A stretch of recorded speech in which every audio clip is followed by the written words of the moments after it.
হাই মোৰ মৰমৰ বন্ধু বান্ধৱীসকল, মই এতিয়া ৰাতিপুৱাৰ চাহ খাবলৈ ওলাইছোঁ। লগতে আপোনালোকক হোলীৰ শুভেচ্ছা জনালোঁ। হেপী হোলী। এতিয়া মই চাহ একাপ খাই লওঁ ধুনীয়াকৈ। ৰাতিপুৱাৰ চাহকাপ ৰেডি হৈ গ'ল। এতিয়া মই এনেকৈ লাল চাহ আদা দি কিনে ৰাতিপুৱা খাই লওঁ। তাৰপিছত বাকী কাম আৰম্ভ কৰিম। এতিয়া চাহকাপ খাই লওঁ মই ধুনীয়াকৈ। আপোনালোকেও খাই লওক, নিজৰ কাম কৰক। পিছত আকৌ আহি আছোঁ ভাত বনোৱা ৰেচিপি লৈ। এয়া লোকেল মুৰ্গী মই ডাঙৰকৈ পিঁয়াজ দি লৈছোঁ।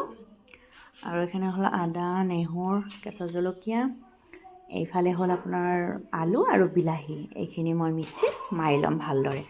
এইখিনি মাৰি ইয়াতে বঢ়িয়াকৈ সানি ল'ম মই। এতিয়া মই জিৰাখিনি ভাজি ল'ম।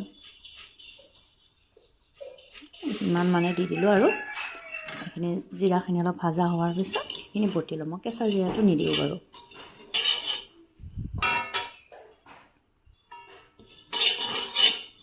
এনেকৈ ভাজি লওঁ। যেতিয়া অলপ ৰংচঙীয়া হ'ব তেতিয়া নমাই থ'লে হ'ল আৰু। এতিয়া মই জিৰাখিনি পাতত পিচি ল'ম। এতিয়া পিচি ল'ম।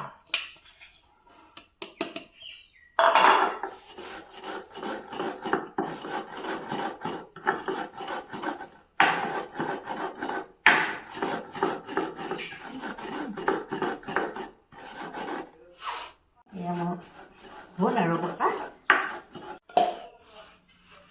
এইখিনি ধুনীয়াকৈ খাই ল'লোঁ।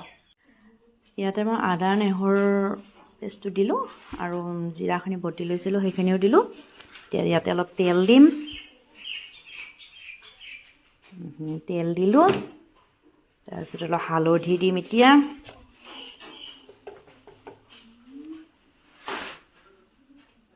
হালধি দিলোঁ। এতিয়া এইখিনি ধুনীয়াকৈ মেৰিনেট কৰি থৈ দিম। এতিয়া মেৰিনেট কৰোঁতে মই নিমখখিনিও একেবাৰে দি লৈছোঁ। হালধি আৰু অলপ দিব লাগিব। হালধি আৰু অলপ দিম। আৰু অলপ হালধি দি দিছোঁ। একেবাৰে মেৰিনেটটো কৰি ধুনীয়াকৈ আধা ঘণ্টাৰ কাৰণে ইয়াত থৈ দিম। এতিয়া কেৰাহীখন গৰম হ'ল। মই ইয়াতে কেৰাহীত তেল দি দিলোঁ।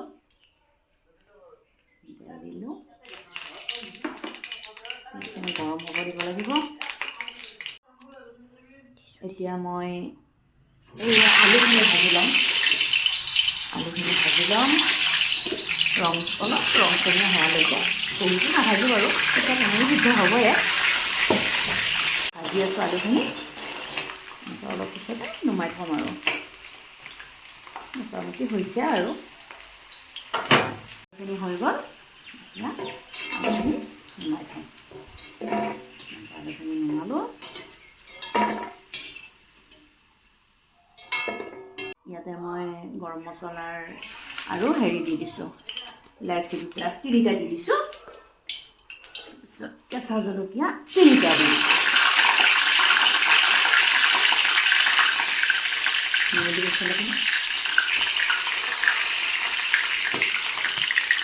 মাংসখিনি দি দিলোঁ।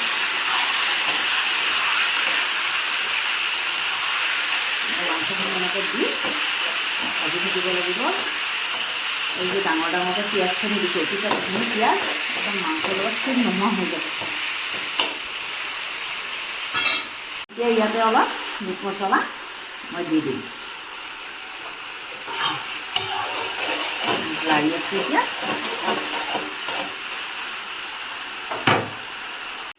এতিয়া মই ইয়াতে বিলাহীখিনি দি দিছোঁ।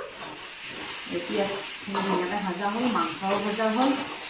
এতিয়া অলপ ভাজি বিলাহীখিনি দিয়াৰ পিছত আলুখিনি দি দিছোঁ। ভাজি থোৱা আলুখিনি ইয়াতে দি দিছোঁ। আৰু 5 মিনিটমান সময় ভাজি পানী দিব পৰা হ'ব আৰু অলপ। মই এতিয়া কিন্তু এটুপি পানী ইয়াতে ব্যৱহাৰ কৰা নাই। ইয়াতে অলপমান ৰেড চিলি দি দিম কালাৰৰ কাৰণে। কেঁচা জলকীয়া দিছোঁৱে বাৰু 3টা। জলকীয়াকেইটা কিন্তু আকৌ বৰ জাৰ আছে সেইটো কাৰণে এতিয়া বাৰু ৰেচিপিটো কম কৰি দিছোঁ। মোটামুটি মাংস ভজা হৈয়ে গৈছে আৰু অলপ ভাজি পানী দি দিম আৰু পানী দি দিছোঁ অলপ দিছোঁ আৰু এতিয়া গৰম পানী দিছোঁ কম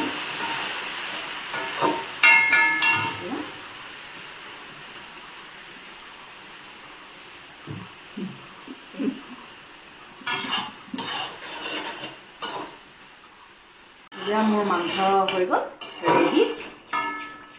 কিন্তু লাষ্টত এতিয়া মই এটা বস্তু দি দিম, এইটো মই ঘৰতে বনোৱা মছলা হয়। ইয়াতে বহুত ধৰণৰ বস্তু আছে, মই ঘৰতে ভাজি মিক্সিত গুড়ি কৰি এনেকৈ দিছোঁ। বেছি দিব নালাগে, অলপমান দিলেই হ'ল, ইমানমান দিলেই হ'ল আৰু মানে বহুত চেণ্ট আছে বস্তুটোৰ। এনেকৈ দি বাছ মাংস ৰেডি। যদি ভিডিঅ'টো ভাল লাগে লাইক কমেণ্ট ছাবস্ক্ৰাইব কৰি দিব। ধন্যবাদ।